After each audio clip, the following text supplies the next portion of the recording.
Bienvenue dans la première vidéo YouTube. En fait, l'idée, c'est de donner la parole à des maîtres ou à des chiens au profil atypique. Là, aujourd'hui, on va commencer avec Christophe. Je te laisse te présenter. Dis-nous ce que tu fais dans la vie, Alors, je etc. m'appelle Christophe Héritier, j'habite à La Ciotat, je suis intermittent de spectacle. Ma passion, c'est le culturisme. J'ai gagné plusieurs titres internationaux de culturisme, dont le titre de Monsieur Univers 5 fois. Et puis, je croise à la salle, c'est un argument.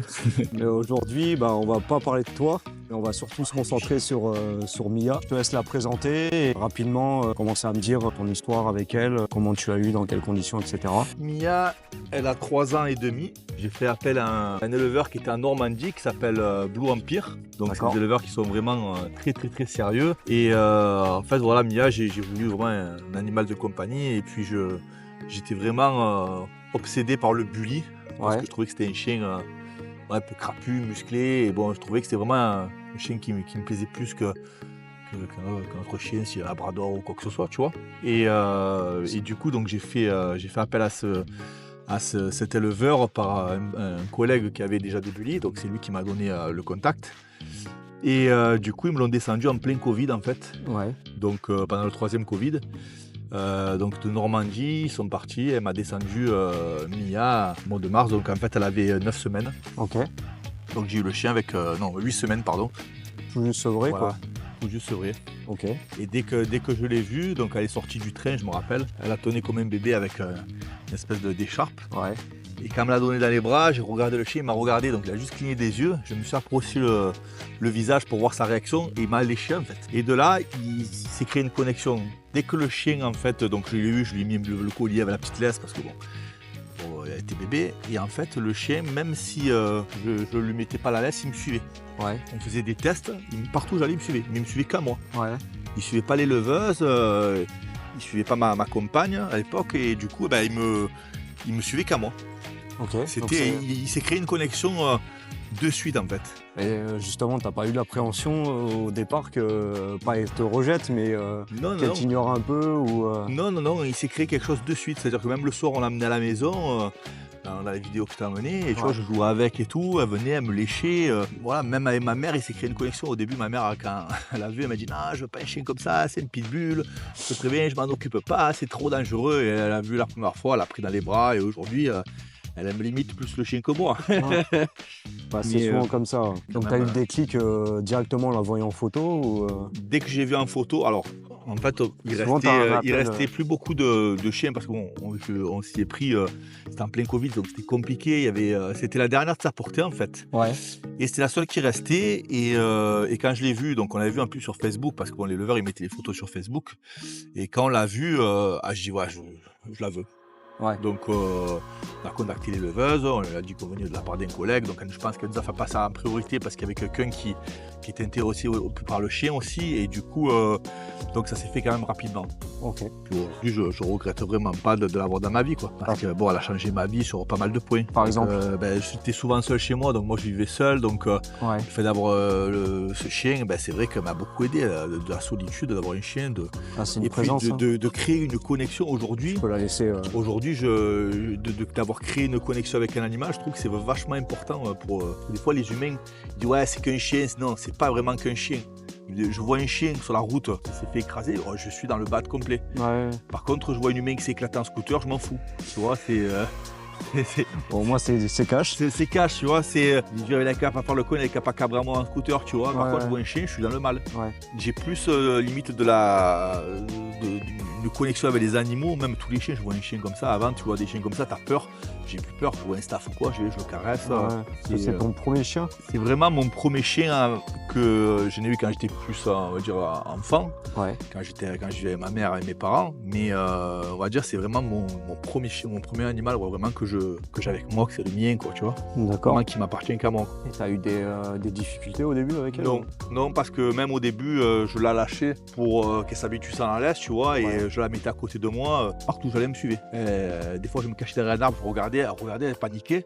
Elle regardait comme ça, dès qu'on me voyait, elle courait, tu vois. Je m'amusais des fois pour voir. Ouais, très bon test d'ailleurs que je recommande à tout le monde de faire jouer à cache-cache avec son chien. En fait, ça permet de voir sa réaction. Tu es derrière un arbre, tu regardes, d'un coup tu la vois, tu vois plus, tu fais un peu un bruit, elle te voit, elle est toute contente. Et c'est vrai que ça a vraiment créé des liens de suite en fait. Il s'est passé quelque chose, une connexion. Même les leveuses disaient c'est un truc de fou, la complicité. Et même des fois, je la regarde, un mot ou un regard. Tu vois, des fois je mange mes pancakes, elle me regarde comme ça. Matin, elle sait que quand je prends la fourchette, je vais lui donner quelque chose. Elle me dirait qu'elle a senti que j'allais couper un bout pour lui donner. Tu vois, c'est vraiment, en fait, des fois, j'ai même pas besoin de lui parler, quoi. Je la regarde, je comprends, c'est un truc de fou. Et cette connexion avec un animal comme ça, c'est juste énorme, en fait. Que l'être humain, il arrive à se connecter comme ça, alors que des fois, tu as des humains, tu n'arrives même pas à te faire comprendre. C'est un truc de fou. Après, les chiens, c'est des animaux qui sont extrêmement observateurs. Et mine de rien, ils se prennent dans la routine. Ils observent beaucoup les humains. Et par exemple, le truc tout bête, tu mets tes chaussures, ils savent très bien que ça correspond à la sortie. Tu prends la laisse, ils savent très bien qu'ils vont venir avec toi, etc. Donc, Et après, ce qui est bien, c'est que bon, c'est vraiment un bon chien. C'est pas un chien, tu vois, au début, tu sais de respecter des heures le matin, il faut le sortir tôt. Et en fait, non, elle se cale à moi. C'est-à-dire que le matin, si je vais pas la sortir à 8h, je la sors à 7h ou à 6h. En fait, même si je la sors plus tôt, elle s'en fout. Si des fois je la sors plus tard, elle s'en fout, elle se cale à moi. C'est pas elle qui va me demander. Après, il faut pas que j'abuse non plus. Mais mettons, moi, le matin, je me lève, je prends ma douche. Donc elle dort avec moi, je la mets sur le lit, tu vois. Et elle attend que je sorte de la douche. Donc elle a fait les 3/4 du lit, parce qu'au début elle dort comme ça, après elle se tourne et elle me regarde comme ça. Et je m'habille. Et du moment où j'ai pas pris la laisse pour lui dire voilà, c'est le moment de sortir, ou le sachet pour ramasser ses besoins, elle ne tombe pas du lit. Elle est là, elle attend. Dès qu'elle entend un clink, même des fois des clés, elle ne tombe pas du lit. Au dernier moment, elle se lève, elle fait un peu la feignasse. Au dernier moment, elle se met comme ça, elle s'étire. Et puis, voilà, elle fait vraiment au dernier moment pour sortir le matin. Elle s'est calée vraiment sur toi. C'est bien aussi, je pense, de ne pas avoir une routine trop carrée avec ses chiens, de mettre un peu d'aléatoire. Parce que sinon, le jour où tu peux plus leur offrir ça, les chiens ils sont perdus, quoi. Après, c'est un chien, la leveuse elle me disait attention, quand tu l'as dès le début, il faut vraiment que tu lui montres que c'est toi le maître, parce que c'est des chiens qui sont très puissants. Donc si tu fais n'importe quoi quand tu l'élèves, ça peut devenir des chiens dangereux. Je lui ai montré, non c'est pas bien, j'ai montré un enfant, elle veut aller un bébé pour s'amuser, ça peut être dangereux parce que c'est très puissant. Un bébé, tu as la boulègue, quoi. Ou la route, tu vois, rien que le son de la voix, hop, tu la gueules comme ça, hop, elle s'arrête. Et c'est au début, c'est vrai que des fois, même si elle faisait une connerie, qu'elle me bouffait une chaussure ou quoi, je la grondais, je faisais comprendre que non, c'est pas bien. Je l'engueulais, ou même des fois, j'allais comme ça, elle se mettait comme ça. Elle savait déjà que c'était pas bien ce qu'elle avait fait. Et puis après, aujourd'hui, je peux tout te laisser traîner. Je peux te laisser une télécommande par terre, n'importe quoi, elle ne va pas la toucher. Au début, j'ai voulu mettre des portes partout pour barricader, tu vois. Et en fait, ça ne sert à rien. Parce que, faut que ça se fasse naturellement. Ça sert à rien parce que bon, elle va pas toucher quoi que ce soit. Une fois, elle m'a bouffé un fil électrique. Et c'était un câble de chargeur. Mais bon, après, de là, je peux laisser tout traîner. Même sur le canapé ou quoi que ce soit, elle ne fait rien. Par contre, c'est jouer à elle. Si elle est vraiment contente, elle s'amuse, elle va te les déglinguer. Mais si c'est pas elle, elle ne fait pas, elle ne touche pas. Et ça, c'est remarquable. Au début, c'est vrai que sont petits, ils font des bêtises, mais après, quand ils comprennent que c'est pas bien, elle m'a plus jamais fait de conneries. Elle m'a fait des conneries juste avant ses deuxièmes règles. Elle commençait déjà à s'arrêter de faire des conneries. Mais bon, c'est pas non plus, elle m'a pas fait trop de dégâts, quoi. Et à partir de là, une fois que je l'ai fait opérer, elle s'est un peu assagie. C'est vrai qu'au début, elle était un peu comme c'était un peu une pile, tu vois, au début. Elle était, dès qu'elle voyait, elle était toujours un peu speed, et puis après, ça s'est calmé. J'imagine qu'elle a pris du poids aussi. Après, elle a pris un peu de poids. Là, voilà, après, on passe par une femme, c'est une éleveuse, et pareil, elle fait des croquettes qui sont artisanales, surchargées en protéines.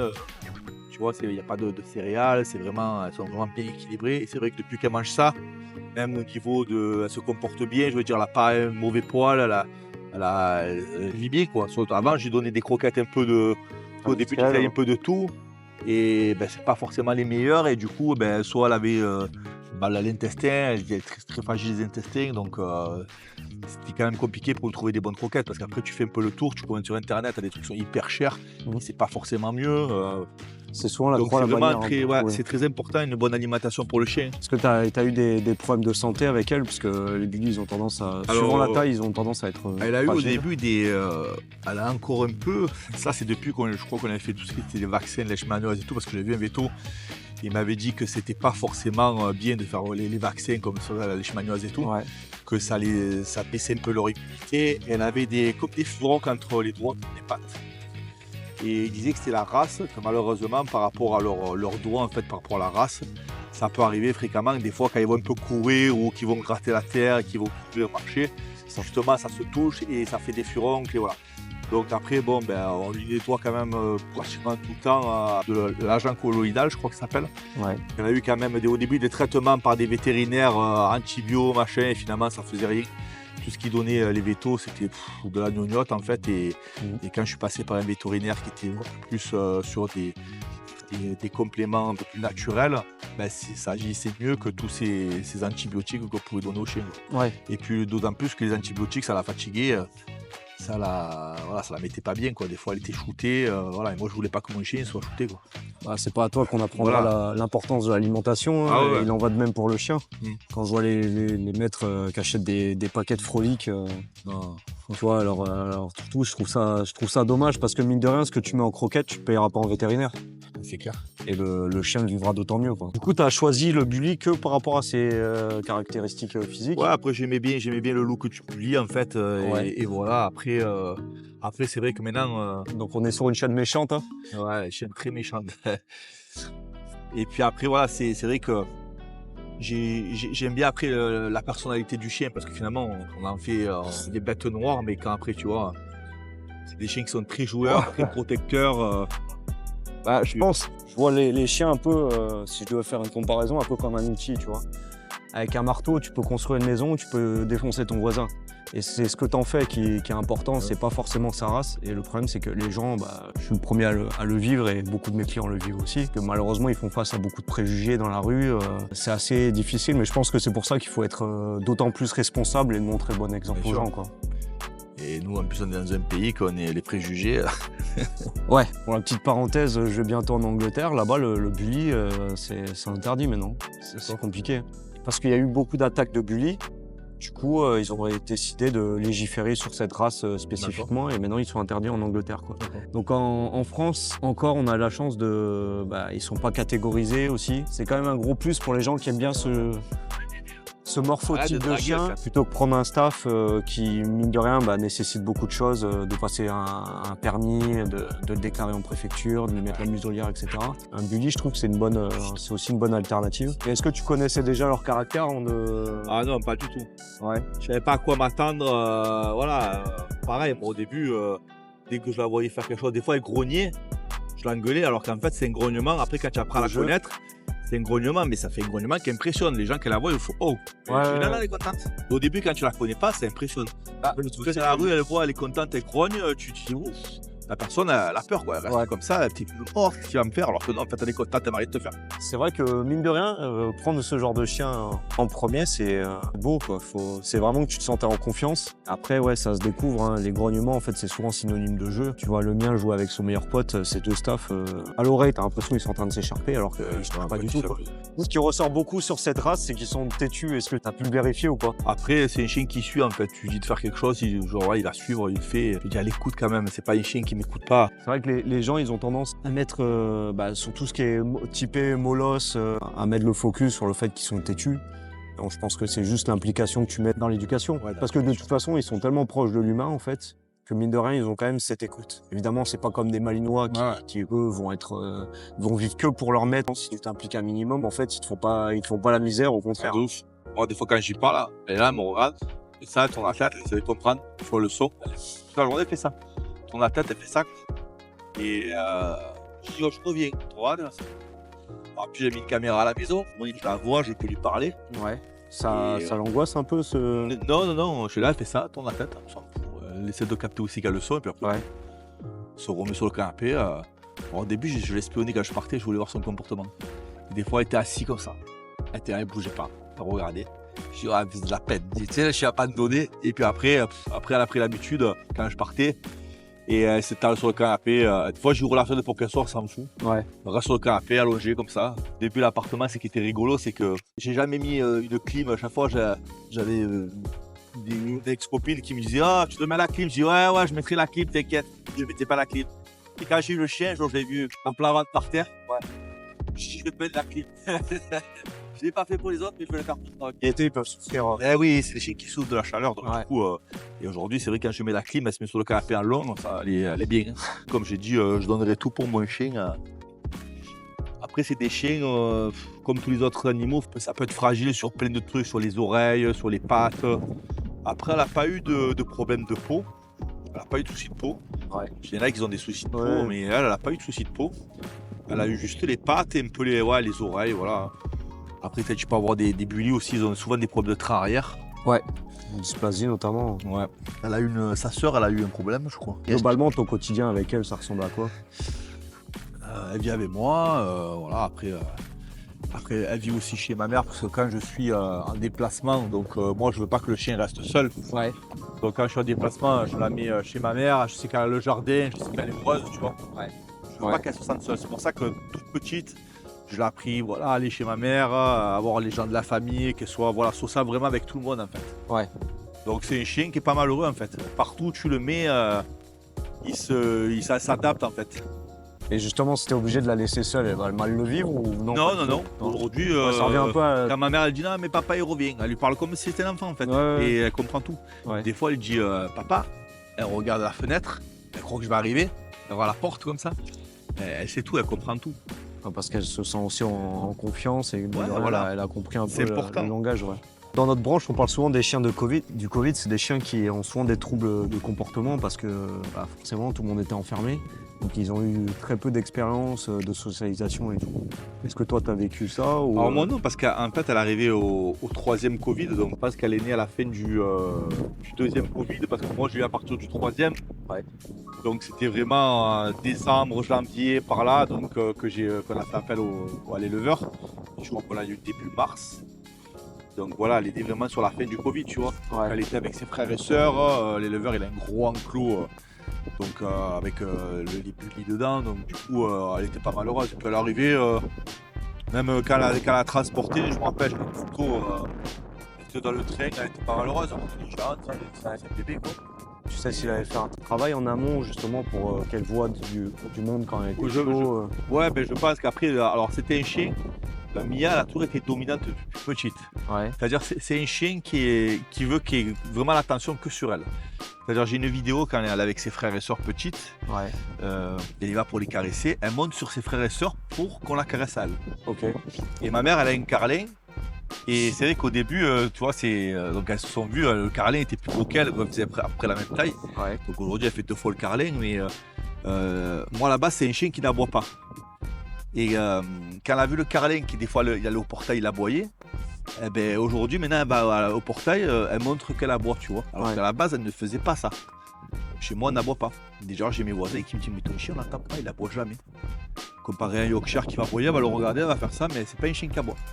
Avec le carlin, elle s'entend bien. Et elle s'entend très bien. Par contre, c'est à n'importe quel chien, elle va être jalouse, c'est-à-dire que si je vais caresser un chien, elle va y aller, elle va me mettre un coup dans la main. Non, c'est moi que tu caresses, mais elle va le faire à n'importe qui en fait. Ouais. Elle supporte pas de pas être en première ligne, tu vois. Ok. Et du coup, ta vision de l'éducation, ce serait quoi si tu devais la résumer? Ben, de tout jeune, voilà, faut les éduquer tout jeune, vraiment bébé, il faut leur apprendre, faut les laisser quand même, faut leur laisser de la liberté, faut pas trop les apprendre à avoir de la laisse, faut les laisser un peu livrer à eux-mêmes tout en les surveillant en fait, quand même de près. Demain il y a quelque chose, le chien commence un peu à partir, une petite gueulante, hop, il se freine direct. Ouais. Je pense que c'est très important, moi je reproduis direct. Le fait de porter déjà une voix que le chien, voilà, il sait que c'est toi son maître et c'est important. Ouais. Faut pas lui faire ces quatre caprices. Ah, mon bébé, mon machin, tu es mort. Il faut lui montrer que c'est toi le maître. Après, il faut le récompenser. C'est-à-dire quand il fait quelque chose de bien, tu le récompenses. C'est important. Mais bon, il faut lui montrer qui c'est le maître. Surtout sur des chiens comme ça. Ouais. Je pense que c'est une question de dosage. Mais comme tu as dit, petit, en fait, vaut mieux leur montrer la vie, en fait, le monde des humains, au maximum. Ça y est, s'en va là, dans le soleil couchant. Par contre, tu vois, des fois, je discute avec des gens. Ouais. elle commence à me sauter dessus pour dire on y va.